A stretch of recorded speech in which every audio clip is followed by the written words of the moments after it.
जय हिंद साथियों, अंत्योदय एकेडमी में आप सभी का स्वागत है। यह वीडियो सीरीज़ हमारी इतिहास विषय के 1000 3 मार्कर क्वेश्चंस को कवर करने के लिए संचालित की जा रही है। इससे पहले हमने 120 3 मार्कर क्वेश्चन देख चुके हैं, जिसकी लिंक हमने डिस्क्रिप्शन में दे रखी है। अभी तक आपने वो वीडियोज़ नहीं देखे हैं या आप चैनल पर नए हैं तो चैनल से जुड़कर उन वीडियोज़ को अवश्य देखें। इसके अतिरिक्त यदि आप यह कंप्लीट PDF प्राप्त करना चाहते हैं, जिसका कि हमने न्यूनतम शुल्क 199 रुपये निर्धारित किया है, इस PDF को आप 8269390563 इस नंबर पर ऑनलाइन किसी भी ऑनलाइन मोड से पेमेंट कर उसका स्क्रीनशॉट हमारे इसी नंबर पर व्हाट्सएप कर इस PDF को प्राप्त कर सकते हैं। इसी PDF से लास्ट 2019 का जो मेंस हुआ है उसमें 11 3 मार्कर क्वेश्चन सीधे के सीधे थे। कई क्वेश्चन इनडायरेक्ट भी थे, लेकिन 11 क्वेश्चन सीधे ऐसे थे जो कि इसी PDF से प्राप्त हुए। सीधे चलते हैं क्वेश्चन की ओर। लास्ट वीडियो में हम पुष्यमित्र शुंग तक देख चुके थे। आज का जो हमारा पहला क्वेश्चन है वह है इंडिका। इंडिका एक मौर्यकालीन रचना थी, पुस्तक थी। इसके जो रचनाकार थे वह मेगास्थनीज थे, और इसमें अगर हम वर्णन की बात करें तो मौर्यकालीन प्रशासन की जानकारी यहाँ से मिलती है। भारतीय समाज को मेगास्थनीज ने 7 वर्गों में बांटा था, तो उसका वर्णन भी इंडिका में मिलता है। नेक्स्ट है हेलियोडोरस। हेलियोडोरस कौन थे? तो यह हिंद यवन शासक जो एंटियाल किड्स था उसके राजदूत थे। शुंग वंश के शासक भागभद्र के शासनकाल में भारत आए थे। विदिशा में इन्होंने गरुड़ स्तंभ की स्थापना की, जो कि भागवत धर्म का अभिलेखीय साक्ष्य है। इस तरह से आप इसे लिख सकते हैं। नेक्स्ट है उत्तर मेरूर अभिलेख। यह तमिलनाडु में अवस्थित है, चोल वंश से संबंधित है। अगर संबंधित शासक की हम बात करें तो परांतक प्रथम इससे संबंधित थे, और इसमें स्थानीय स्वशासन का मुख्य रूप से वर्णन मिलता है। तो यह आपका उत्तर मेरूर अभिलेख हुआ। नेक्स्ट है मिलिंद पन्हु। यह भी एक रचना है, तो इसकी रचनाकार कौन है? नागसेन थे, जो कि एक बौद्ध भिक्षु थे। इसकी भाषा पाली थी। और वर्णन की बात करें कि पुस्तक में क्या वर्णन मिलता है, तो इसमें हिंद यवन शासक मिनांडर द्वारा पूछे गए प्रश्नों पर नागसेन द्वारा दिए गए उत्तरों का संकलन है। अर्थात इसमें वार्तालाप वर्णित है किसका? मिनांडर और नागसेन का। इसमें मिनांडर ने क्वेश्चन पूछे थे जिनका उत्तर नागसेन द्वारा दिया गया है, उन्हीं का वर्णन इसमें किया गया है। नेक्स्ट है संगम काल। इसके समय काल की बात करें तो यह 100 ईसा पूर्व से 300 ईस्वी तक माना जाता है। प्राचीन भारत में दक्षिण भारतीय जो राज्य थे तमिलनाडु, केरल, इसमें यह साम्राज्य विस्तृत था। संगम काल था, अनेक शासन हुए, इसमें अनेक शासकों का शासन चला था। राज्य की बात करें तो 3 राज्य प्रमुख रूप से मिलते हैं, चोल, चेर और पांडे। कुल 3 संगमों का आयोजन भी इस समय हुआ। मदुरई में हुआ था पहला, इस तरह से 3 संगम भी हुए थे। नेक्स्ट क्वेश्चन है मामल्य शैली। तो यह पल्लवकालीन वास्तुकला शैली थी। शासक की बात करें तो नरसिंह देव वर्मन इसके प्रमुख शासक थे। इनका उपनाम भी मामल्य था, उन्हीं के नाम के आधार पर आगे चल के यह मामल्य शैली बनी। केंद्र की बात करें तो मामल्यपुर इसका प्रमुख केंद्र था। इसमें मंडप एवं रथ शैली का प्रचलन था। आगे है रथ को सप्त पैगोडा भी कहा जाता था। इस तरह इस अगर 3 मार्कर में मामल्य शैली आती है तो आप यहाँ इस तरह लिख सकते हैं। नेक्स्ट है पाल वंश। यह राजपूत कालीन बंगाल का एक वंश था। संस्थापक की बात करें तो इसके संस्थापक गोपाल थे। पाल वंश ने त्रिपक्षीय संघर्ष में हिस्सा लिया। इसके शासक जो थे धर्मपाल, उन्होंने विक्रमशिला विश्वविद्यालय की स्थापना की। इस तरह से पाल वंश में आप 4 से 5 पॉइंट याद कर सकते हैं, जिनमें से मुख्य परीक्षा में जब लिखेंगे तो 3 से 4 इम्पोर्टेंट फैक्ट आप यहाँ पर डाल सकते हैं। नेक्स्ट है रानी दिद्दा। रानी दिद्दा जो थी कश्मीर की एक शासिका थी। लोहार वंश कश्मीर की राजकुमारी थी। उत्पल वंश के शासक क्षेमेंद्र से इनका विवाह हुआ था, और कश्मीर पर लगभग 50 वर्ष तक शासन इन्होंने किया। राजतरंगिणी की भी बात यहाँ पर कर सकते हैं, उसमें भी इनका जिक्र हुआ है। नेक्स्ट है नावदा टोली। प्रमुख पाषाणकालीन यह स्थल है। 1700 से 1200 ईसा पूर्व के मध्य इसका समयकाल माना जाता है। अवस्थिति इंदौर के दक्षिण में, जो कि मालवा संस्कृति का एक स्थल था। उत्खनन इसका HD सांकलिया जी ने किया है। और यहाँ से हम साक्ष्य की बात करें तो गेहूं, अलसी, मसूर आदि प्रमुख खाद्यान्नों की यहाँ से साक्ष्य हमें प्राप्त होते हैं। नेक्स्ट क्वेश्चन है हमारा भारत राखी गढ़ी। यह भारत में स्थित सबसे बड़ा हड़प्पा कालीन स्थल है। तो यह आपका प्री का फैक्ट भी हो सकता है। नेक्स्ट है अवस्थिति की बात हम इसकी करें तो हिसार हरियाणा में अवस्थित है, घग्गर नदी के किनारे। खोज इसकी सूरजभान एवं आचार्य भगवान देव ने की। इससे जो साक्ष्य मिलते हैं हमें प्राक एवं परिपक्व हड़प्पा, मतलब प्राचीन हड़प्पा जब थी शुरुआती स्तर की थी, और परिपक्व मतलब जब इसका समय काल विस्तृत हो चुका था, उस समय दोनों समय के साक्ष्य हमें राखी गढ़ी से प्राप्त होते हैं। नेक्स्ट है महान स्नानागार। ये कहाँ पर था? तो मोहनजोदड़ो, जिसकी खोज राखलदास बनर्जी ने की थी, में मिला था।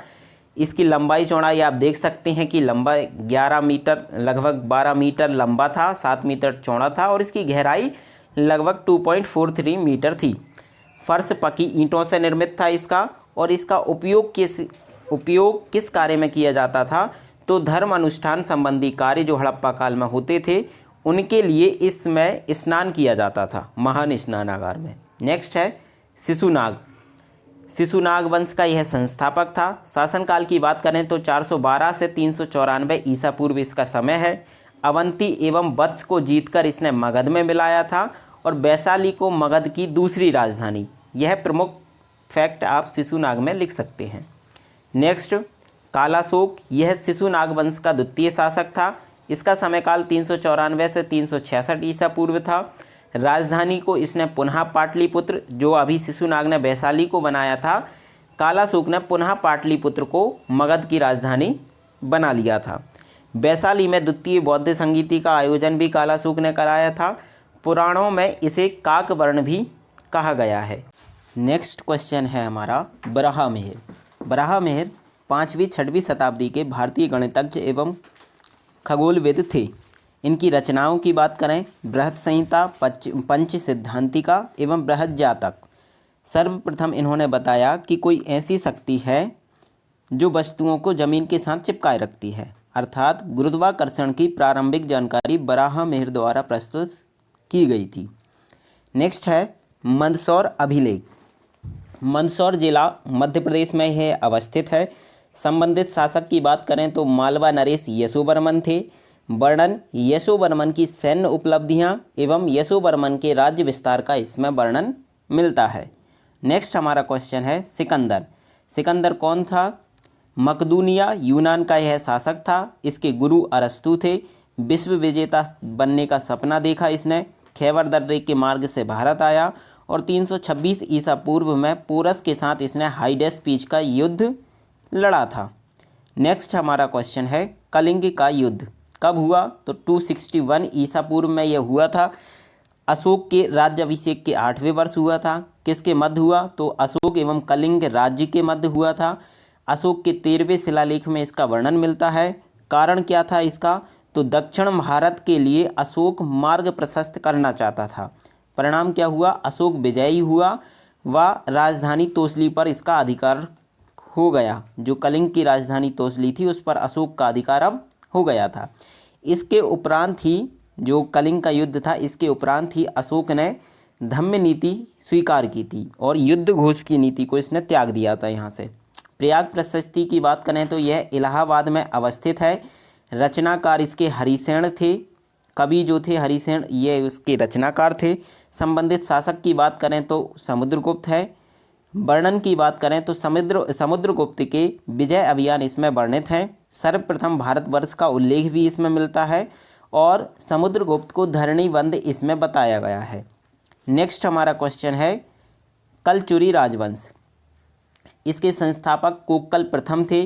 प्रतापी शासक की बात करें तो गांगेयदेव का नाम मिलता है। इनकी राजधानी त्रिपुरी थी। क्षेत्र गुजरात, मध्य प्रदेश एवं महाराष्ट्र था। निर्माण की बात करें तो इन्होंने एलोरा एलिफेंटा की गुफाओं का निर्माण कराया है। इसके अतिरिक्त त्रिकूटक संवत भी इनके द्वारा चलाया गया था। नेक्स्ट हमारा क्वेश्चन है मेहरगढ़। यह सिंधु सभ्यता कालीन स्थल है जो कि बलूचिस्तान पाकिस्तान में अवस्थित था और बोलन नदी के किनारे अवस्थित था। खोज की बात करें तो फ्रैंकोइस जार्गेस एवं कैथरीन जार्गी द्वारा इसकी खोज की गई। यहाँ से प्राचीनतम कृषि एवं पशुपालन के साक्ष्य मिलते हैं। यह महत्वपूर्ण क्यों है? क्योंकि यहाँ से प्राचीनतम कृषि और पशुपालन के साक्ष्य हमें प्राप्त हुए हैं। नेक्स्ट हमारा क्वेश्चन है पुलकेशिन द्वितीय। यह वातापी के चालुक्य वंश का प्रतापी शासक था। इसकी दो उपाधियां थीं, एक परमेश्वर और दूसरी दक्षिणापथेश्वर। नर्मदा किनारे राजा हर्ष को हराने का उल्लेख भी मिलता है। संबंधित अभिलेख की बात करें तो ऐहोल अभिलेख इनसे संबंधित है और इनके दरबारी कवि थे रवि कीर्ति। रवि कीर्ति ने ही ऐहोल अभिलेख की रचना की थी, यह हम पहले देख चुके हैं। नेक्स्ट है महापद्म नंद। तो यह नंद वंश के संस्थापक थे। नंदीवर्धन की इन्होंने हत्या की थी, उसके बाद नंद वंश की स्थापना की थी। उपाधि इनकी थी सर्वछत्रांतक भार्गव एकराट। केंद्रीय शासन पद्धति का इसको जनक माना जाता है। कार्य की बात करें तो कलिंग को मगध में मिलाया था। इसके अतिरिक्त गोदावरी किनारे नौ नंद देहरा नामक नगर भी महापद्म नंद द्वारा बसाया गया था। नेक्स्ट हमारा क्वेश्चन है राजतरंगिणी। इसका अर्थ होता है राजाओं की नदी। रचनाकार कल्हण थे। इसकी भाषा संस्कृत थी। विवरण की बात करें तो पद्य रूप में कश्मीर के इतिहास का वर्णन मिलता है। इसमें संगठन 8 तरंग एवं 800 श्लोकों से मिलकर इस पुस्तक की रचना हुई है।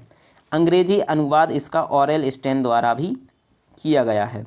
नेक्स्ट हमारा है प्रथम जैन संगीति।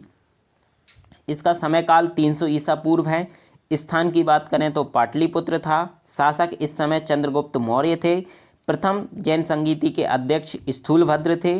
कार्य की बात करें कि इसमें क्या कार्य हुआ या घटना हुई तो जैन धर्म श्वेतांबर एवं दिगंबर में विभाजित हो गया और जैन धर्म के 12 अंगों का संपादन यहाँ किया गया। सेकंड है द्वितीय जैन संगीति। यह 512 ईस्वी में हुई जबकि वह 300 ईसा पूर्व में हुई थी। स्थान वल्लभी था। शासक कुमारगुप्त थे। अध्यक्ष जो थे देवादि क्षमा श्रवण थे। कार्य की बात करें तो धर्म ग्रंथों का जो जैन धर्म ग्रंथ थे उनका लिपिबद्धीकरण यहाँ से किया गया था। नेक्स्ट हमारा क्वेश्चन है पतंजलि। इन्हें हम पहले देख चुके हैं कि यह पुष्यमित्र शुंग के पुरोहित थे।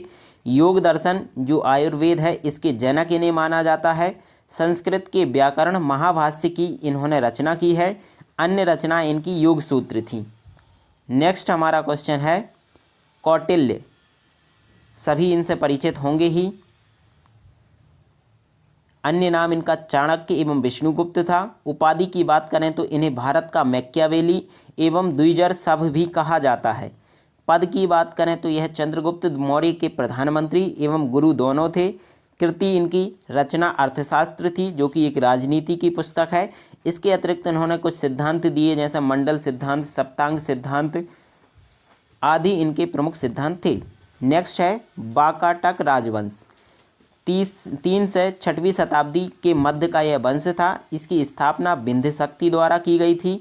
अन्य शासक प्रवरसेन, रुद्रसेन एवं हरिसेन थे। क्षेत्र की बात करें तो आंध्र प्रदेश, मालवा, छत्तीसगढ़, गुजरात आदि इनके क्षेत्र थे। प्रवरसेन ने मानसर में प्रवेश्वर मंदिर का निर्माण कराया था। यह प्रमुख बिंदु वाकाटक वंश में आप देख सकते हैं। नेक्स्ट क्वेश्चन है मिनांडर। यह डेमेटियस कुल का हिंद यवन शासक था। इसका शासनकाल 165 से 145 ईसा पूर्व था। राजधानी इसकी साकल थी। संबंधित ग्रंथ हमने पहले भी देखा मिलिंदपनु है। भारत में सर्वप्रथम सोने एवं द्रम चांदी के सिक्के चलाए जाने का उल्लेख इसके द्वारा प्राप्त हमें होता है। नेक्स्ट हमारा क्वेश्चन है चरक। चरक जो थे प्राचीन कालीन आयुर्वेदाचार्य हैं। कनिष्क के राजवैद्य रहे। रचना इनकी चरक संहिता थी। इसके अतिरिक्त प्रथम चिकित्सक थे जिन्होंने पाचन क्रिया, उपापचय तंत्र तथा प्रतिरक्षा तंत्र के बारे में जानकारी प्रस्तुत की थी। नेक्स्ट क्वेश्चन है अमुक्त माल्यद। इसका अर्थ होता है जो माला पहनता है। इसकी रचना कृष्णदेव राय ने की थी और यह एक महाकाव्य था जिसकी भाषा तेलुगु थी। विषय की बात करें तो इसमें विषय वस्तु की बात करें तो इसमें तमिल कवि अलवर एवं पेरी अलवर की बेटी की शादी की कहानी का वर्णन यहाँ पर किया गया है। नेक्स्ट है हाथी गुम्फा अभिलेख। स्थान उदयगिरी पहाड़ी भुवनेश्वर में था। निर्माणकर्ता इसके खारवेल जो कि कलिंग राजा थे। भाषा इसकी प्राकृतिक थी। वर्णन की बात करें तो इसमें खारवेल की उपाधि, कलिंगाधिपति, कलिंग चक्रवर्ती का वर्णन है। सतकर्णी ने मूसिक नगर को ध्वस्त किया, इसका भी वर्णन हाथी गुम्फा अभिलेख में हमें मिलता है। नेक्स्ट है अलेक्जेंडर कनिंघम। यह ब्रिटिश इंजीनियर व पुरातत्वविद थे। भारतीय पुरातत्व सर्वेक्षण विभाग के प्रथम महानिदेशक यह रहे। भारतीय पुरातत्व का पिता इन्हें कहा जाता है। इनकी पुस्तक थी भारत का प्राचीन भूगोल। इसके अतिरिक्त order of star of India नामक सम्मान से भी इन्हें सम्मानित किया गया था। नेक्स्ट हमारा क्वेश्चन है जॉन मार्शल। यह भी प्रसिद्ध पुरातत्व शास्त्री थे। 1902 से 1928 के मध्य भारतीय पुरातत्व सर्वेक्षण विभाग के महानिदेशक रहे। इन्हीं के निर्देशन में 1921 में हड़प्पा सभ्यता की खोज की गई थी। नेक्स्ट है Max Muller. Max Muller Germany का विद्वान था। ईस्ट इंडिया कंपनी का यह कर्मचारी भी था। पुस्तक है सीक्रेट बुक्स ऑफ ईस्ट। ये थोड़ा सा मिसप्रिंट है, ये है सीक्रेट बुक्स ऑफ ईस्ट। इसने आर्यों को एक जाति कहा। आर्यों का मूल स्थान मध्य एशिया बताया था। क्या 4 बिंदु हुए? जर्मनी का यह विद्वान था, ईस्ट इंडिया कंपनी में कर्मचारी के रूप में कार्यरत था। पुस्तक थी सीक्रेट बुक्स ऑफ ईस्ट। इसके अतिरिक्त इन्होंने आर्यों को का मूल स्थान मध्य एशिया बताया व आर्यों को एक जाति कहा। नेक्स्ट है आश्रम व्यवस्था। इसकी स्थापना उत्तर वैदिक काल में हुई, अर्थात आश्रम व्यवस्था उत्तर वैदिक काल के बाद अस्तित्व में आई। इसका वर्णन हमें जावालोपनिषद में मिलता है। 4 आश्रम का मुख्य रूप से वर्णन होता है, ब्रह्मचर्य, गृहस्थ, वानप्रस्थ और संन्यास। यह अलग अलग समय पर आते हैं। नेक्स्ट है विवाह के प्रकार। हिंदू धर्म में विवाह एक संस्कार है और कुल 8 प्रकार के विवाह हैं। एक होते हैं प्रशंसनीय और एक होते हैं निंदनीय। प्रशंसनीय में 4 हैं और निंदनीय में 4 हैं। देव विवाह, ब्रह्म विवाह, आर्य विवाह और प्रजापति विवाह, ये सभी प्रशंसनीय विवाह हैं। निंदनीय में राक्षस विवाह, पैशाच विवाह, गंधर्व विवाह और असुर विवाह, 4 विवाह हमें देखने को मिलते हैं। नेक्स्ट और आज का हमारा लास्ट क्वेश्चन है पाणिनि। 500 ईसा पूर्व संस्कृत भाषा के ये व्याकरण के विद्वान थे। इनकी रचना अष्टाध्यायी थी, जो कि एक व्याकरण ग्रंथ है। अष्टाध्यायी में तत्कालीन भारतीय समाज का पूरा चित्र मिलता है। पतंजलि ने अष्टाध्यायी पर महाभाष्य नामक टीका लिखा है। यह 4 बिंदु इसमें हुए। इससे पहले हम कई क्वेश्चन पुरानी वीडियोस में देख चुके हैं। आपने अभी तक वो वीडियोस नहीं देखी हैं तो हम डिस्क्रिप्शन में उनकी लिंक दे रहे हैं, आप वहां से जाकर उन्हें देख सकते हैं। साथ ही वीडियो में आपको मज़ा आया हो तो वीडियो को शेयर व चैनल को सब्सक्राइब करना ना भूलें। जय हिंद, धन्यवाद।